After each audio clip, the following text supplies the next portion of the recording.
Hola Miriam, bienvenida y muchas gracias por estar acá compartiendo con todas nosotras. Hola, ¿qué tal? Muchísimas gracias por la invitación. Bueno, muy bien. Me gustaría para empezar que nos cuentes un poquito, bueno, quién es Miriam y cuáles fueron las vivencias personales que te llevaron a dedicarte a la medicina hoy, a acompañar a las mujeres. Bueno, mi padre era médico, entonces, bueno, por ahí viene un poquito la vocación, ¿no? Yo cuando era pequeñita iba muchas veces con mi padre cuando tenía yo vacaciones, pero claro, eso eran otros años. Mi padre era médico, pero de esos médicos como antiguamente, ¿no? Que no había división entre su vida pública y su vida privada. Era siempre médico en cualquier circunstancia, ¿no? No había esa separación que tenemos hoy. No, ahora estoy en el trabajo. No, ahora sí soy médico porque llevo la bata. No había esa división. Entonces, eran otros años también. Era médico de pueblo y algunas veces me llevaba a su consulta y yo estaba allí. Eso ahora es impensable. ¿Cómo me voy a traer yo a mi hija aquí a mi consulta? Sería algo impensable, ¿no? Es verdad. Pero de alguna manera pues fui mamando un poco eso, ¿no? El espíritu de lo que es el médico. Luego yo yo quería dedicarme a la farándula. Yo quería ser, un día decía que quería ser bailarina, otro día quería ser eh, actriz. Bueno, siempre tenía esas historias en la cabeza. Pero bueno, al final ¿Y qué te cogí, llevó? cogí medicina y hasta hoy. Lo que pasa que, bueno, luego viene una parte en la cual cuando terminas la carrera y ya comienzas a hacer la especialidad en el hospital, las cosas no son como tú pensabas como lo que tenías en la cabeza, ¿no? Ese modelo de medicina que yo viví y que vi en mi padre no era exactamente lo que esperaba. Y por Ujú. eso, bueno, me ha inquietado mucho todos estos temas de la tecnociencia, de cómo a veces la tecnociencia nos deshumaniza, porque queramos o no, vamos cabeza a la deshumanización, ¿no? Pero no digo la medicina, sino la sociedad en general, ¿no? Sí, es verdad. Y a veces, pues, tantos avances y tanta tecnología, pues, nos separa un poco de la parte más humana y es un tema que siempre me ha preocupado mucho y que desarrollo constantemente a través de mi actividad divulgativa y todo esto. En fin, ese es un poco el resumen de mi historia. Bueno, mi padre era sirio, mi padre Ujú. española, y también esa diferencia cultural que he vivido en casa y con esa forma tan pacífica y tan maravillosa de llevarlo, porque mis padres nunca los escuché discutir por algún motivo cultural, religioso, político, siendo de dos cosmovisiones totalmente diferentes. Sí. Pues eso también es un aprendizaje que tienes desde muy joven, y eso también ha influido en cierta manera en la amplitud de la forma que yo veo el mundo, ¿no? No tengo tantas trabas mentales como a veces veo, ¿no? Que les pasa a algunas personas, ¿no? Que solo ven Mm. de una forma y, y bueno, eso quizás es una enseñanza que me vino muy pronto gracias a esa perfecta convivencia, ¿no? Con mis padres, ¿no? Como hay un idioma que está por encima de todo, y ese idioma ahí nos vemos todo, que es el idioma del corazón, como yo digo, ¿no? Ujú. Es verdad. Y qué bueno poder conectar con eso desde tu lugar de médica, ¿no? Tan necesario, digamos. Claro, bueno, sí, todo eso influye en la forma como ves el mundo, y entre cómo ves el mundo, pues también entra cómo ves tu profesión, ¿no? En este caso, Ujú. la medicina. Sí, sí, sí, sí. Bueno, vamos a meternos de lleno en el tema y bueno, para comenzar, me gustaría preguntarte qué es que nos expliques un poquito qué es lo que pasa en nuestro cuerpo a nivel biológico con el tema de nuestra ciclicidad. Pues las mujeres somos cíclicas, y no porque nos venga la regla exclusivamente, sino es que siempre que se habla de las hormonas, siempre lo entendemos como que nos baja la regla cíclicamente y ya está. Pero las hormonas, aparte de hacer que la capa más interna del útero se engruese y se descame cíclicamente, no solo actúan aquí, haciendo que tengamos la menstruación, es que esas hormonas interactúan con todos los sistemas del cuerpo.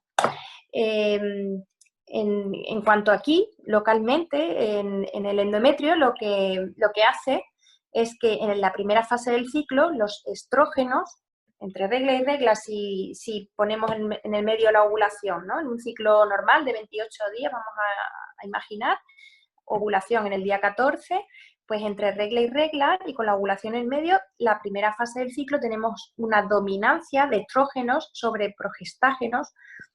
Dentro de los progestágenos está la progesterona, que es muchas veces en vez de decir progestágeno digo progesterona porque es la hormona más abundante dentro de los progestágenos. Bueno, en la primera fase del ciclo hay un predominio de estrógenos sobre progestágenos y la segunda fase del ciclo es al contrario. Hay un predominio de progestágenos sobre estrógenos.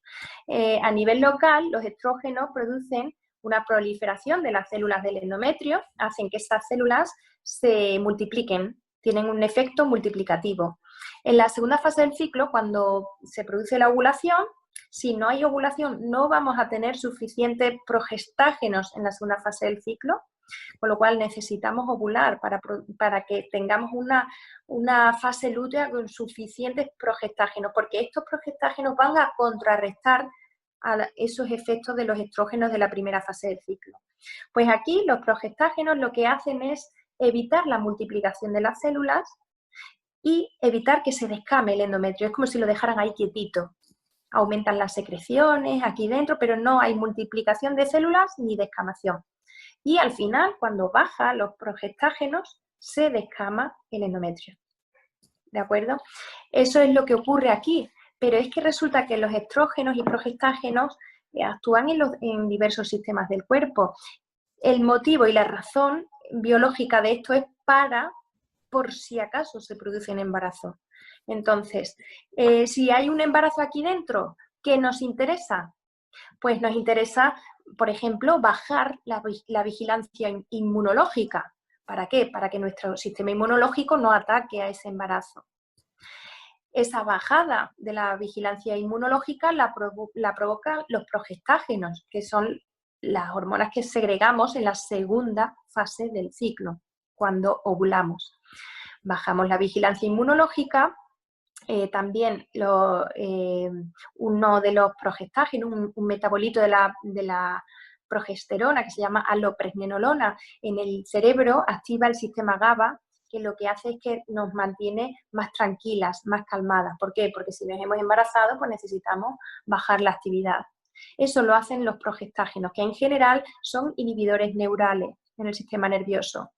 También, ¿qué más cosas hacen los progestágenos? Pues aumentan el catabolismo. El catabolismo consiste en producir moléculas sencillas a partir de moléculas grandes. Es decir, por ejemplo, tenemos los depósitos de glucosa, los tenemos en moléculas grandes de glucógeno. ¿Qué hacemos? Los troceamos y lanzamos glucosa a la sangre. ¿Para qué? Pues para alimentar al embarazo.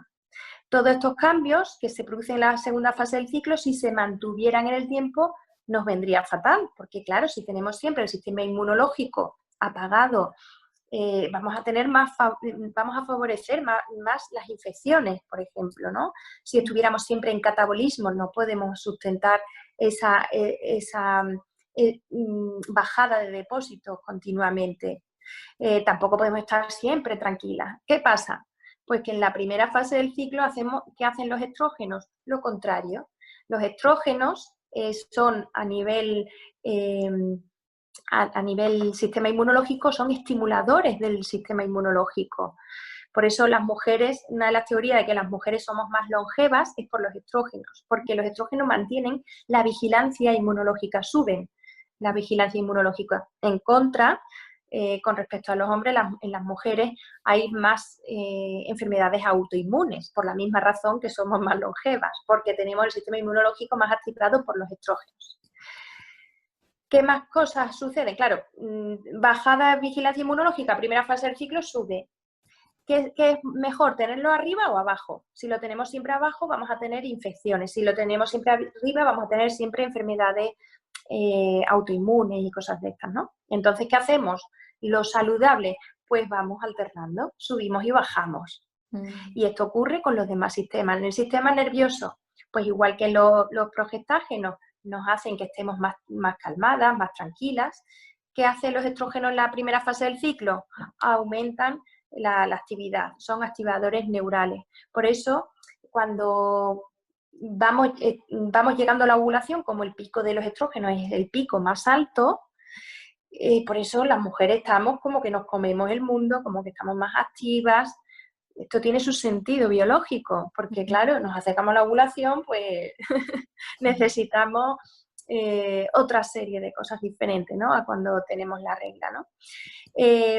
Incluso se ha demostrado que tanto hombres como mujeres ven más atractivas a las mujeres alrededor de la ovulación. De hecho, se hizo un estudio en el que se grababa la voz de las mujeres alrededor de la ovulación y fuera de la ovulación, y se hacía una foto a las mujeres alrededor de la ovulación y fuera de la ovulación, y tanto hombres como mujeres veían más atractiva a la mujer periovulatoria, cuando tenemos los estrógenos más elevados, ese momento de más actividad estrogénica. Y además que se nota, ¿no?, que cuando va llegando la ovulación, pues tienes, digamos, una energía más alta. Claro, tú no puedes estar siempre así, ¿no? Y tampoco puedes estar siempre así. Ahí está lo que a mí me gusta llamar, en mi blog tengo un artículo que se titula La saludable alternancia cíclica de las mujeres. Como no podemos estar siempre así ni siempre así, pues los sistemas van cambiando. En el metabolismo lo mismo, si en la segunda fase del ciclo aumenta el catabolismo, pues la primera el anabolismo, el ahorro. En lugar de moléculas de glucosa en la sangre, pues vamos a meter la glucosa en la célula y vamos a ahorrar y vamos a hacer moléculas grandes de glucógeno. Y digo el ejemplo de la glucosa, pero con todo lo demás igual, con los triglicéridos, con todo, las proteínas, todo. Hacemos, digamos, como que guardamos, y en la segunda fase del ciclo mandamos a la sangre todo ese alimento para el embarazo, ¿no? Cuando tiene que llegar glucosa allí dentro del útero. Es decir, estamos cíclicamente cambiando cada mes todos los sistemas para, por si acaso, tuviéramos un embarazo. Y es saludable, aunque no tengamos un embarazo, que sea así, porque si no estaríamos siempre así o así. Los hombres, en cambio, siempre están lineales, pero nosotras tenemos esa saludable alternancia cíclica. Esto no significa que las mujeres seamos unas inestables, que somos unas locas, ni nada. Simplemente que en una fase del ciclo estamos de una forma y en otra de otra. Lo que pasa es que socialmente, pues esto sigue sin entenderse, ¿no? Siempre se dice, parece que te ha bajado la regla, vaya, ¿cómo estás hoy? Vaya. Siempre el lenguaje está cargado de algo peyorativo contra las hormonas, nuestro ciclo hormonal, ¿no? Uy, tengo la regla, me he puesto mala, dicen muchas mujeres. No sé cómo se dirá ahí en tu país, pero aquí todavía se dice eso, me he puesto mala, en lugar de tengo la regla. Muchas mujeres dicen, a ver, eso que estás diciendo de que en la segunda fase del ciclo estamos más tranquilas no es cierto, yo al revés, estoy más irritable. Bueno, pues esto sucede porque no tenemos suficiente progesterona en la segunda fase del ciclo para contrarrestar esos efectos estrogénicos. Eso puede ocurrir por esto, ¿vale? Puede ocurrir por más cosas, pero la mayoría de las veces es por eso. Un desbalance en el cual no tengamos suficiente progesterona en la segunda fase del ciclo hace que tengamos lo que llamamos un hiperestronismo relativo. ¿Por qué relativo? Porque, bueno, no es que los estrógenos estén altos, sino que la progesterona no está suficientemente elevada en la segunda fase del ciclo como para compensar los efectos estrogénicos. Y de ahí viene todo el síndrome premenstrual, que son efectos hiperestrogénicos, hinchazón mamaria, dolor abdominal, hinchazón en el abdomen, irritabilidad, insomnio. Todo eso ocurre porque no contrarrestamos ese efecto de los estrógenos de la primera fase del ciclo. Claro. Sí, se me ocurría también que puede ser por la mala alimentación, ¿no? La cantidad de estrógenos. Sí, muchísimos factores. Sí, sí, sí, efectivamente son muchísimos los factores que pueden alterar esa saludable alternancia cíclica. El hecho de no tener suficientes estrógenos, o sea, perdón, progestágenos en la segunda fase del ciclo, pues puede venir simplemente de tener ciclos anovulatorios en los que no ovulamos. Qué bueno, Los progestágenos, además... ¿Qué pasa cuando no ¿Cómo? ovulamos? ¿Por qué tenemos ciclos anovulatorios? Hay múltiples causas, múltiples causas. Hay que estudiar a ver qué sucede. Siempre hacemos un análisis, ¿vale? Y pueden ser múltiples causas. Puede ser que ese eje hipotálamo hipófiso ovárico en sí mismo funcione mal, pero porque genéticamente funciona mal. Puede ser de exceso a determinados hábitos de vida. Determinados hábitos de vida nos hacen desbalances en las hormonas.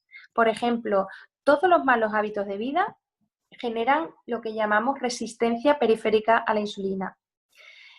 Me explico.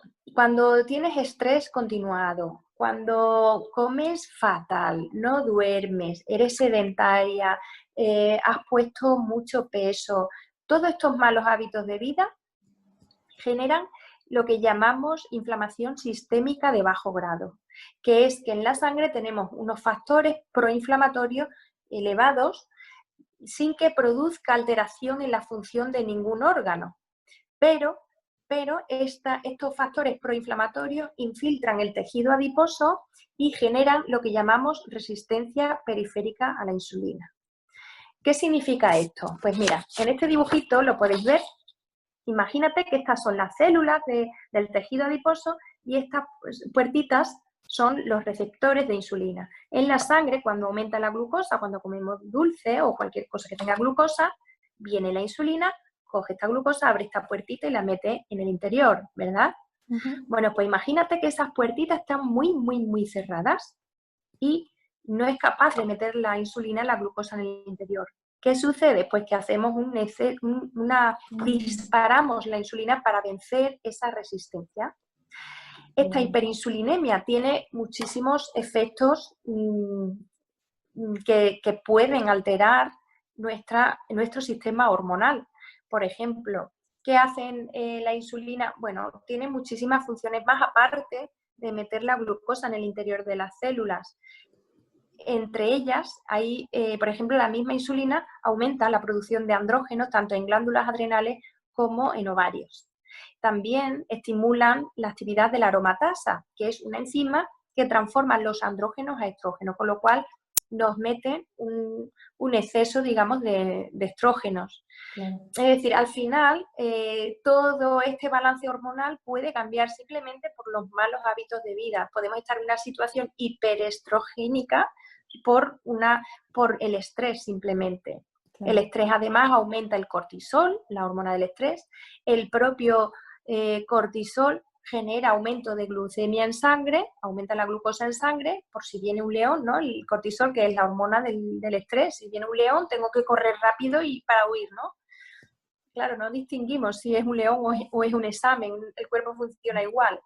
¿Qué pasa? Que sube la glucosa para que tengamos energía, pero detrás tiene que venir la insulina para meter esa glucosa en el interior de las células. Esta insulina, todos los picos de insulina van a generar una situación en la que va a haber unos desequilibrios hormonales. En fin, al final está todo interconectado. A ver si tengo un dibujito que explique un poquito más a fondo eso. Y te iba a preguntar, ¿nosotros tenemos algún modo de darnos cuenta si ovulamos o no? ¿Ese mes? Bueno, una mujer con reglas regulares, seguramente sus ciclos sean ovulatorios. Cuando la regla es irregular o tiene mucho síndrome premenstrual, pues seguramente puede haber algún desequilibrio hormonal. Pueden ser desequilibrios leves, es decir, que tú incluso te haces una analítica y están todas las hormonas bien, pero simplemente que tienes un pequeño desajuste de que no segrega suficiente progesterona en la segunda fase del ciclo, que eso no es en sí mismo una patología, pero sí es algo que te puede generar ese malestar, ese síndrome premenstrual y todo esto, ¿no? Lo que pasa es que no se refleja como tal en la analítica, porque en la analítica pues tú puedes ver los estrógenos en una fase del ciclo, puedes ver la progesterona en una, pero para cada mujer existe unos determinados niveles de estrógeno y unos determinados niveles de progestágeno que contrarresta esos estrógenos. Y eso no siempre lo podemos reflejar en una analítica, a no ser que sea un ciclo anovulatorio de verdad. Pero puede ser que ovulemos y que por lo que sea no segreguemos suficiente progestágeno en la segunda fase del ciclo por pequeñas fallas que haya en ese eje hipotálamo hipófiso ovárico. Estas cosas que son más leves, pues no se consideran patología como tal, pero sí que pueden generar ese malestar, ¿no? Sobre todo estas mujeres que tienen cíclicamente pues dolores con la ovulación, que se hinchan, que tal. Eso detrás hay un hiperestronismo. También puede haber hiperestronismo por otras vías. Por ejemplo, también por no eliminación de los estrógenos. Pues si no hay una buena función hepática, no vamos a eliminar bien los estrógenos. De hecho, fíjate cómo los hombres que tienen cirrosis hepática, los alcohólicos, tienen ginecomastia, ¿no? Están hiperestrogénicos esos hombres. Cuando no funciona bien el hígado puede ser otra causa de ese exceso de estrógenos. También puede ser, o sea, por exceso de producción, porque tenemos muy estimuladas las aromatasas. En esto influye la insulina, cuando damos esos picos de insulina tan altos, que vienen de todo lo que he explicado antes, ¿no? De la resistencia a insulina, la cual a su vez viene de la inflamación sistémica de bajo grado, la cual a su vez viene de los malos hábitos de vida. También puede ser que tengamos exceso de estrógeno por una no ovulación. Al no segregar suficiente progesterona no vamos a contrarrestar los estrógenos, que es lo que hemos explicado al principio, y también puede ser por exposición a disruptores endocrinos. Los disruptores endocrinos son sustancias químicas que están ubicuas en el ambiente, incluso en los cosméticos, en muchísimas cosas de uso cotidiano, ¿no? Los parabenos, el bisfenol A, todo esto en el cuerpo pueden comportarse como lo que llamamos xenoestrógenos con X, que son, hacen como si fueran estrógenos en el cuerpo. Y todo eso también puede generar a largo plazo enfermedades estrógeno dependientes. Enfermedades estrógeno dependientes hay muchísimas, casi todas las patologías ginecológicas durante la edad fértil, miomas, pólipos, mastopatía fibroquística, endometriosis, casi todas estas patologías tienen de base casi siempre un hiperestronismo de alguna manera. Sí es cierto que a veces el hiperestronismo es localizado. Hay mujeres que por lo que sea en ciertos tejidos de su cuerpo tienen gran cantidad de aromatasas, pero porque sí, porque genéticamente las tiene. Y entonces localmente, por ejemplo, imagínate que yo en mi mama tengo mucha aromatasa.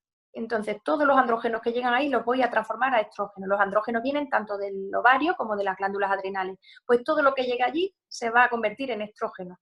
Voy a tener hiperestronismo local en la mama, que esto en una analítica de sangre, por ejemplo, no lo vas a ver, porque se producen ahí localmente y pueden ejercer su efecto local, y de ahí, pues, por ejemplo, mucha gente dice, a ver, una mujer en menopausia, si sus ovarios ya no producen estrógeno, ¿por qué tienen un cáncer estrógeno dependiente? Pues puede ser una de las vías que tenga mucha actividad de aromatasa local. Y la actividad de la aromatasa, que es esa enzima que necesitamos para fabricar estrógeno, siempre para fabricar estrógeno tenemos que pasar por andrógeno. De andrógeno, la aromatasa transforma los andrógenos en estrógeno. Más actividad de aromatasa, más estrógeno. De hecho, las mujeres con cáncer de mama, uno de los tratamientos que le ponen después son inhibidores de la aromatasa, para que no trabaje esa aromatasa y no tenga acceso de estrógeno. Entonces, todo lo que active la aromatasa pues nos puede generar un hiperestronismo. Y entre ellos tenemos la insulina. Por lo tanto, todo lo que nos haga que hagamos grandes picos, yo no estoy diciendo que la insulina sea mala, ojo, pero si tenemos resistencia a insulina y hacemos unos picos muy elevados de insulina, ya puede ser mala. La insulina no es mala, tiene su función y la necesitamos. Pero si tenemos resistencia a la insulina y tenemos que segregar mucha, entonces esta hiperinsulinemia puede generar, aumentar la actividad de la aromatasa y podemos dar lugar a que más fácilmente tengamos enfermedades estrógeno dependientes, que hay muchísimas. Esto se da, puede ser que en la etapa premenstrual estamos con esa necesidad de dulce, ¿no? Claro, he dicho que en la segunda fase del ciclo hay un aumento de catabolismo y por tanto en ese aumento de catabolismo aumenta la resistencia a insulina de forma fisiológica. Aumenta resistencia a insulina y la primera fase del ciclo baja. Como hemos dicho, todo va subiendo y bajando. ¿Por qué aumenta la resistencia a insulina? Porque necesitamos tener glucosa en la sangre para alimentar a ese embarazo. Claro. Si yo ya de por sí tengo resistencia a la insulina, en la segunda fase del ciclo voy a tener más todavía, claro, por el exceso, por el efecto de los progestágenos. Entonces voy a notar más esa resistencia a insulina. ¿Y por qué a las mujeres que tienen resistencia a insulina les da esa necesidad de comer dulces? Pues te voy a explicar. Cuando tienes una necesidad imperiosa de comer dulces, es porque tienes resistencia a la insulina. Y te voy a explicar por qué. Porque cuando tenemos resistencia a la insulina y comemos algo dulce, vamos a disparar las cosas dulces que disparan mucho la glucosa. Imagínate si tienes resistencia a insulina, el dispare que haces de insulina. Es decir, yo meto mucho azúcar en la sangre por la insulina, imagínate si tengo resistencia a insulina, ¿cómo la voy a poner? Por las nubes. ¿Y qué pasa con esto? Pues que la insulina tiene la mala costumbre que cuando empieza a abrir estas puertitas, cuando consigue abrirlas, las abre todas a la vez. ¿Y qué hacemos? Hacemos hiperglucemia, hiperinsulinemia y detrás una hipoglucemia reactiva. Es decir, nos cae en picado otra vez el azúcar. Esa hipoglucemia te da sensación de ganas de comer otra vez dulce. Y vuelves a hacer lo mismo. Entonces, ¿qué es lo que tenemos que hacer? Romper ese círculo vicioso. ¿Cómo? Pues dando alimentos que eviten esa descarga brutal de glucosa de forma rápida. Tiene que ser alimentos que eleven la glucosa, pero poquito a poco. Hay que meter fibra, hay que coger alimentos que no tengan elevado índice glucémico, que no disparen el azúcar en sangre. Podéis ver en internet las tablas, índice glucémico de los alimentos. Bueno, pues todo lo que tienen índice glucémico alto significa que disparan mucho el azúcar en sangre. Esos no. Hay que coger otros que van poquito a poco para que no hagas luego ese disparadero de insulina y esa hipoglucemia reactiva. Tiene que ser algo más, pues eso, poquito a poco. Una de las cosas que yo recomiendo mucho a mis pacientes cuando tienen esa sensación, necesito dulce, dulce, dulce, pues mira, tómate un trozo de chocolate, que el chocolate nos encanta en la segunda fase del ciclo, pero de estos que son por encima, si puede ser por encima del 90% mejor. De esto que es cacao y que no tiene prácticamente azúcar, es mucho cacao, el cacao, la grasa del cacao es buena y tal. Y además, con eso te comes un puñadito de nueces o de piñones. Claro, eso le estás metiendo ya le da vidilla, ¿no? Con el chocolate y luego le estás metiendo algo súper saciante con la fibra que lleva ya el fruto seco y todo eso. Es súper saciante y no vas a hacer una hiperglucemia, por lo tanto no vas a hacer la hipoglucemia posterior y esa necesidad otra vez de comer dulce y ese círculo vicioso. Perfecto, muy bien, muy bien. Bueno, me gustaría ahora hablar un poquito sobre la microbiota vaginal, cómo podemos lograr un equilibrio también, qué pasa cuando está desequilibrada. Bueno, la microbiota vaginal es muy importante tiene muchísimas funciones. Cuando llega la edad fértil, porque antes de la edad fértil las niñas tienen colonizada la vagina por bacterias que vienen de la piel y del intestino, pero cuando llega la edad fértil, ¿qué sucede? Pues que la parte que da hacia la luz de la vagina tiene estas capas. La vagina, para empezar, es un tubo, que es este tubo elástico, ¿vale? Esto es la vagina. Lo que vemos por fuera, esto no es vagina, esto es vulva. Todavía hay que decirlo. Bueno, la vagina es un tubo elástico, que veis aquí, es más largo que lo que veis aquí. Y tiene esta pared de la vagina, tiene estas capas. Esta sería la capa mucosa, que es, estos ladrillitos sería el epitelio estratificado, que es lo que da hacia la luz, es decir, aquí tendríamos el flujo y esta sería la pared. Aquí tenemos la lámina propia, la muscular y la capa adventicia. Dentro de la lámina, o sea, dentro de la mucosa, que es lo que da hacia la luz, tenemos, esto es el epitelio estratificado y aquí la lámina propia. Muy importante la lámina propia porque de ahí viene la mayor parte del flujo vaginal, del trasudado de plasma, porque esta capa es muy rica en vasos y esos vasos hacen una extravasación de plasma que atraviesa toda esta capa, que parecen ladrillitos, lo atraviesa y llega a la luz de la vagina. La mayor parte del flujo es un trasudado del plasma y no es lo que se pensaba antes, que era de las glándulas de Skene y de Bartolino, que también hay una contribución en el flujo de estas glándulas y también del moco cervical, pero la mayor parte del flujo viene de la misma pared de la vagina y precisamente de los vasos que hay en la lámina propia que hacen ese trasudado de plasma hacia la luz. ¿Vale? Esta es la luz de la vagina y esta es la pared. Pues bien, durante la edad fértil, cuando los estrógenos, ya empiezan a actuar los estrógenos, lo que hacen es estimular a estas células del epitelio estratificado, esta capa que veis que parecen ladrillitos, y lo que hacen los estrógenos es que estas células almacenen glucosa. Esa glucosa va a pasar después al flujo.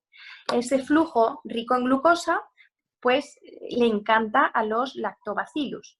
Entonces, durante la edad fértil del intestino, colonizan los lactobacillus, se empiezan a venir hacia la vagina. Primero colonizan el perine y luego ya ascienden a la vagina y esa vagina es colonizada por lactobacillus. Esos lactobacillus son importantísimos, son unas bacterias importantísimas porque tienen muchísimas funciones para protegernos. ¿Qué hacen esos lactobacillus? Pues mira, compiten por el alimento con los hongos. Consumen esa glucosa, que con la edad fértil empieza a aumentar la glucosa aquí, por lo que he dicho antes, consumen esa glucosa y la transforman en ácido láctico. Ese ácido láctico es responsable de ese pH ácido de la vagina y que nos protege de otros gérmenes que no son beneficiosos.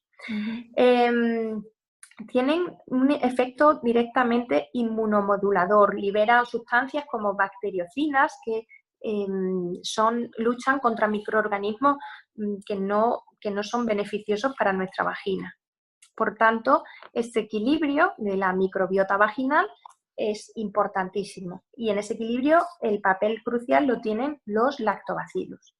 En el momento que hay un desequilibrio en esa microbiota, dejamos la posibilidad a que cualquier germen, bien de dentro de la vagina, que ya estaba dentro, o que viene de fuera, damos una posibilidad abierta que colonice la vagina. Si, por ejemplo, imagínate que yo tengo 4 hongos en la microbiota, pueden estar ahí en la vagina los hongos, no pasa nada.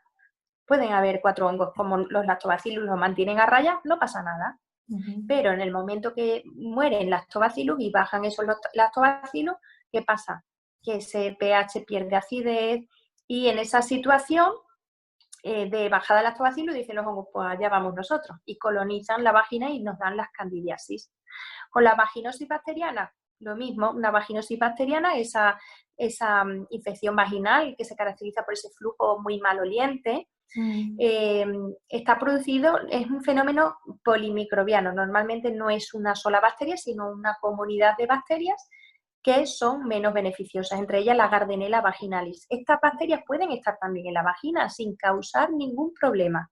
En el momento que bajan los lactobacillus y proliferan estas otras bacterias no beneficiosas, podemos generar esa vaginosis bacteriana. También puede ser que por estos desbalances en la microbiota, pues favorezcamos otras infecciones de microorganismos que vienen de fuera, como por ejemplo la tricomoniasis, ¿no? Las tricomonas.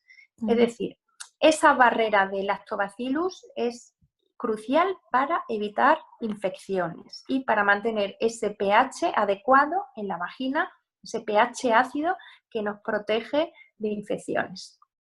Claro. O sea que tenemos que cuidar nuestro sistema digestivo, digamos, todo. Es como una armonía general. Sí, la microbiota vaginal depende de la microbiota intestinal. Claro. Por lo tanto, yo cada vez veo más mujeres que, por más que tienen una recaída, otra, cada 2 por 3, una candidiasis o una vaginosis y una y otra, y hasta que no cambian de dieta, no hay manera. Claro. Porque se hartan de alimentos procesados, una alimentación mala que hace que su microbiota intestinal no sea buena, y como la microbiota vaginal depende de la intestinal, pues al final la microbiota vaginal tampoco es muy allá, y es más fácil que haya un desajuste en ese equilibrio de bacterias en favor de esas bacterias menos beneficiosas o en favor de los hongos, por ejemplo. Ujú. Claro. ¿Y los lactobacilos los podemos consumir? ¿Cómo podemos mantener ese equilibrio, digamos, para...? A ver, hay gente que no, la mayoría de la gente no tiene que consumir probióticos porque ya tienen su vagina colonizada por sus lactobacilos. Ujú. Pero sí es cierto que hay mujeres que tienen comunidades bacterianas en la vagina que no están. Hay varios tipos de comunidades y hay algunas que no lo podemos considerar infección, pero que si vinieran más lactobacilos estaría mucho mejor y evitarían más tipos de infecciones, ¿no? Entonces, esas mujeres que tienen esa carencia de una buena comunidad bacteriana y todo eso, se puede suplementar.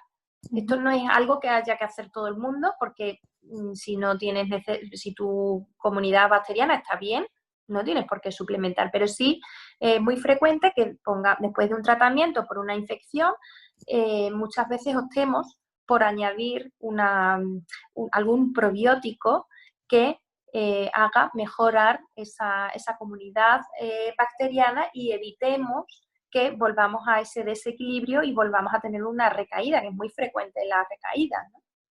Claro, sí, sí, sí, sí, es muy frecuente. A mí me ha pasado un montón de tiempo, pero no había pensado que era por la relación con cuidar lo que comemos, ¿no? Es importantísimo la alimentación, evitar el exceso de salvage lips, de esto, porque por mucho que digan la tele transpira muy bien, no, mejor prendas de algodón. Y si puede ser los salvage lips estos de tela que sean de algodón, de tejidos naturales, mejor.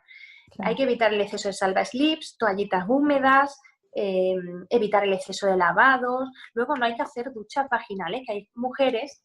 Aquí en España no es muy frecuente, pero en otros países sí sé que hay mujeres que se hacen duchas vaginales, se meten ahí líquidos y eso, porque creen que hay que lavar la vagina por dentro. Eso no se hace, no, porque eso lo que hacemos es alterar esa microbiota. La vagina tiene su sistema de autolimpieza, no hay que echar nada dentro, como pensando en una higiene ahí dentro. No hay que hacer ninguna higiene ahí, esa higiene se hace sola.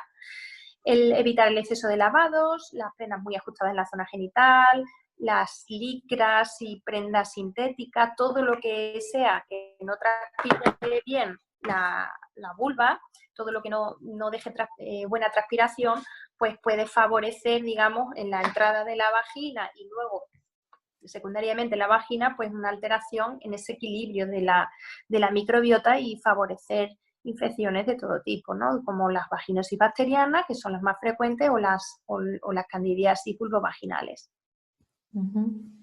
Perfecto. Bueno, ahí tenemos un gran panorama para cuidar un poco más nuestra microbiota.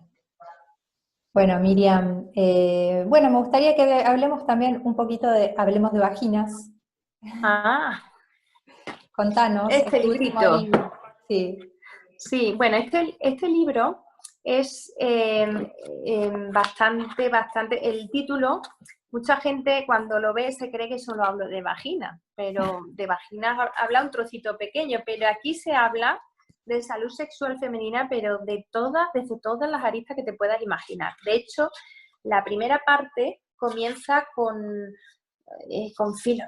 filosofía de la ciencia pura y dura, haciendo un análisis de qué está fallando en los pilares que están fallando en la medicina moderna, haciendo un análisis profundo de esa situación y qué está pasando, y dando, mucha gente que lo lee dice, ostras, es verdad, ¿no? Que no se había parado a pensar estas cosas. Bueno, la primera parte es bastante filosófica, digamos, por eso digo que el título a veces la gente como que se cree que es un libro solo de vaginas, lo que pasa es que le tuvimos que poner un título y ese título era una forma simbólica de decir, vamos a hablar de cosas que no se suele hablar, pero no solo se habla de vaginas, ¿no? También después de los puntos débiles de la medicina moderna y, en fin, explicar todo esto de qué es la evidencia científica, cómo podemos saber, porque es que mucha gente está cayendo en pseudociencias y otras personas en cientificismo. Entonces, lo que hago es una diferenciación que es ciencia, que es pseudociencia y que es cientificismo, que no deja de ser otra pseudociencia más, ¿no? Que es esa idea de creer que la ciencia es la única verdad y tampoco es eso. Hablo de la necesidad de recuperar toda esa sabiduría de las humanidades, porque no puedes separar ciencias de humanidades.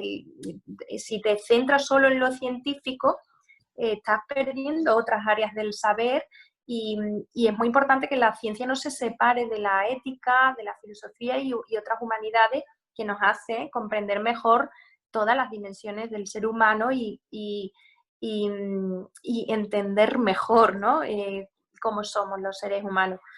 En fin, mucha gente cree en ciencia como única verdad. Y claro, todo lo que no puede demostrar la ciencia, bien porque no se ha estudiado, porque no hay financiación para estudiarlo, porque no interesa, o simplemente hay cosas que no se pueden demostrar científicamente, pero pertenecen a la experiencia humana y hay que también tenerlas en cuenta, ¿no? Pues un poquito va por ahí la primera parte, haciendo un análisis de todo eso y cómo cuando nos volvemos tan cientificistas, pues caemos en esa deshumanización y todo eso, ¿no? Bueno, esa es la primera parte, que es así un poquillo haciendo crítica de nuestra sociedad actual, en fin, de cosas que están fallando, pero una crítica, autocrítica también para mí, que no quiero decir que yo lo hago todo perfecto, ni mucho menos. Es algo que deberíamos pensar y repensar para mejorar las sociedades que tenemos, ¿no? Totalmente. Después hay una parte que pone navegamos dentro de la mente y aquí se explica cómo funciona todos nuestros ejes, de cómo funciona pues la respuesta sexual, cómo es esto de la fantasía, que mucha gente le da como reparo, ¿no? La fantasía sexual, he pensado esto. Bueno, ahí explico cómo se puede utilizar para nuestro bien la fantasía sexual, que a mucha gente le da así un poquito de miedo. También habla de la culpa. Sí, de la culpa de unos cuantos tabúes que hay ahí relacionados con todo el tema, ¿no? También hay una parte que te estoy diciendo un resumen muy resumido, esto luego tiene mucha historia aquí dentro. Después hay una parte de maternidad, pero no solo para las madres, sino todo el mundo es hijo también o hija. Y hay muchas cosas que gente que no han sido madres les ha venido bien para entender muchas cosas que le ha sucedido, ¿no? Porque se habla de cómo repercute las primeras etapas de vida, es decir, a través de dos disciplinas que son la epigenética y neurociencias, suena así, pero lo explico de una forma muy sencilla para que lo entienda todo el mundo, cómo el ambiente dentro del útero materno, ese ambiente que rodea a nuestra madre y nuestras primeras etapas de vida, el tipo de parto, el tipo de crianza, todo eso, cómo va modulando nuestros genes y nuestras vías neurales y cómo afecta todos esos momentos en nuestra salud física y mental, en nuestra etapa adulta, incluso en nuestra forma de vincularnos y nuestra sexualidad. Esa es la siguiente parte. También hablo aquí de duelo perinatal, las madres que han perdido su bebé. Y luego de la sexualidad en las diferentes etapas de la vida, explicando exactamente qué es la sexualidad humana, desde esa definición que da la OMS, ¿no? De que es inherente al ser humano desde que nace hasta que muere y cómo es en cada etapa de la vida y cómo es según cada persona. Hay tantas sexualidades como personas, ¿no? Y bueno, habla un poco de todo el tema del orgasmo, que es muy polémico en el mundo científico, el orgasmo femenino. Esto hay como un cisma y hay autores que dicen que no, que los orgasmos vienen de aquí, otros dicen no, vienen de allí, no digo de dónde vienen. Ahí en Hablemos de Vagina se puede leer. Y luego hay una parte para comprobar una misma, la autoexploración, hay una parte que pone compruébalo tú misma y entonces va explicando que en la autoexploración que vas tocando, ¿no? Por ahí, por dentro, para que vaya perdiendo el miedo a la gente. Muy bien. También hay una parte que habla del squirting, que es otro tema así bastante polémico, y luego una parte muy social de los aspectos biopsicosociales, de cómo nos percibimos a nosotras mismas, porque somos somos cíclicas, pero chocamos con la sociedad lineal, que nos quiere lineales e hipersexualizadas, y todo lo que todo ello conlleva. Luego hay una parte de vagina, del flujo vaginal y todas estas cosas que hemos hablado aquí, de todo esto de las cistitis, los mitos y verdades de todo este tema.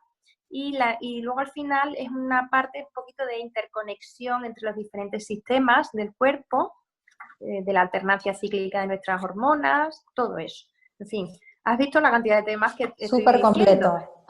Y estoy aquí haciendo un resumen, un esquema. Es que, ya te digo, toda la gente que lo está leyendo se sorprende de lo bien que lo entienden, aunque no pertenezcan al mundo sanitario, y me sorprende que gente del mundo sanitario lo esté leyendo y le esté gustando, y otras personas no tienen nada que ver con el mundo sanitario, simplemente por curiosidad, pues le está gustando. Es decir, hay todo tipo de perfiles de personas, y la verdad que estoy encantada con él. De hecho, lo presenté en septiembre. Ya ha salido la segunda edición, lo tengo por ahí, bueno, simplemente pone aquí segunda edición. Ya salió la segunda edición y ahora acaba de salir en digital, para descargarlo en digital. Y luego estos dos que hice fueron para mujeres con síndrome de ovario poliquístico o mujeres con endometriosis. Son muy cortitos, muy, muy fáciles de entender, para saber exactamente qué opciones tienen. O sea, primero entender qué es lo que tienen, qué opciones hay desde el punto de vista médico y qué opciones tienen ellas para mejorar. Es decir, hay muchas cosas que se pueden hacer desde los autocuidados, pues está todo dependiendo de lo que tenga, pues aquí del síndrome de ovario poliquístico y aquí de la endometriosis. Muy bien, súper completo, me encantó. Me encantó. Bueno, para cerrar me gustaría que compartas alguna práctica o herramienta tuya que hayas desarrollado y que te haya servido a vos. ¿Cómo alguna herramienta? No lo entiendo. Claro, alguna herramienta o alguna práctica que hayas puesto vos en acción en tu vida, que te haya servido, por ejemplo, para integrar tu ciclo, para vivirlo de una forma más armónica, o tu feminidad, no sé. Algo que se te ocurra que hayas hecho y que le pueda servir a las personas. Bueno, yo creo que lo que sirve es que aceptemos lo que somos, como somos, que no queramos ser ese estereotipo de mujer lineal e hipersexualizada, que aceptemos los cambios y nos cuidemos, y ya está. No hay ninguna historia. Lo que pasa es que cuando tú asumes los estereotipos de mujer lineal e hipersexualizada, siempre sufres durante la edad fértil, porque cuando tienes la regla no tienes ganas de hacer algo, que es normal. Cuando tienes la regla, pues está en un momento del ciclo en el cual necesita un poquito más de descanso extra. No es nada malo. Lo que pasa es que nos lo hacen ver como malo, porque claro, en los anuncios de televisión las mujeres con la regla parece que solo tienen ganas de bailar como locas con un culot y hacer el pino, ¿no? Como salen en los anuncios televisivos. Pues eso, por ejemplo, genera mucha frustración. Entonces, eliminar esos estereotipos y escucharnos de verdad qué es lo que necesitamos en cada etapa, que no es malo que en una etapa tengamos unas necesidades y en otras. Igual cuando llega la menopausia. La menopausia ni es el ocaso de la feminidad, ni tampoco tenemos que estar hipersexualizadas, ni tenemos que ser como doña Rogelia con un pañito negro aquí en la cabeza, como digo yo, ni tampoco tenemos que ser como Madonna, que está mejor con 50 que con 20. Es decir, es que tenemos que asumir nuestra naturaleza cíclica, nuestros cambios vitales, y cuidarnos, pero no maltratarnos, porque cuando queremos asumir esos estereotipos, al final nos maltratamos a nosotras mismas, ¿no? Esa sería la recomendación que daría, ¿no? Muy bien, excelente, muchísimas gracias. Bueno, gracias. Bueno, gracias por compartir, por estar acá, y bueno, me encantó todo lo que nos compartiste. Muchísimas gracias, ha sido un placer, y nada, espero que estéis bien por ahí. Que aquí estamos con el confinamiento, me imagino que allí estaréis igual, ¿no? Lo mismo, sí, hasta el 11 de mayo seguro, sí. Bueno, a ver qué Bueno, pasa. sí. Bueno, que estés bien, Miriam. Un Muchísimas beso gracias, ha grande. sido un placer. Bueno, a todas les comento que están viendo esta ponencia de Miriam en la página personal de ella dentro del evento. Si quieren seguir en contacto con ella, ya sea por el libro, por consultas, por lo que quieran, pueden hacer clic en sus redes desde los links que hay aquí abajo. Y si no, si quieren dejar su comentario o sus preguntas, también lo pueden hacer aquí abajo. Así que a todas les digo hasta la próxima ponencia y muchas gracias. Chau, chau. Chao.